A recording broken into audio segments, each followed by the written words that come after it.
And now for the bad news. Renewed investments for additional stockpiles of COVID vaccines and for other, quote, urgent health needs have been delayed. This as the first cabinet meeting since Israel's fourth repeat elections is canceled over continued political infighting.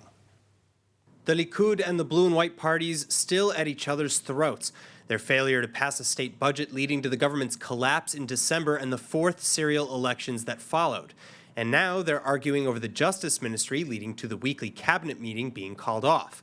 Blue and White Chair Benny Gantz killing the first weekly meeting since March 23 elections, citing Prime Minister Netanyahu's reported refusal to appoint a permanent Justice Minister.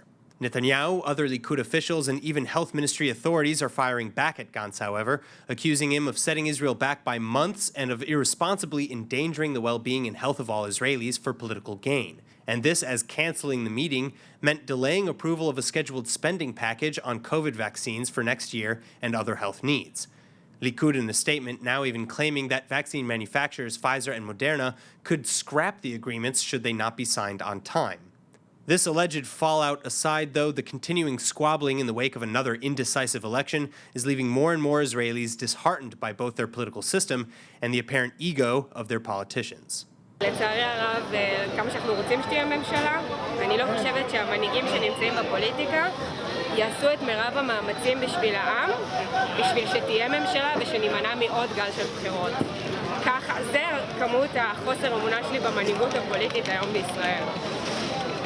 אם הייתי חושבת שהם חושבים על האינטרסים שלנו, אז הם היו עושים הכל בשביל למנוע את הבחירות, לשים את האגו בצד, וטיפה להוריד מכבודם ולהגיד אנחנו פה בשביל העם, ובואו נקים ממשלה, לא משנה מה.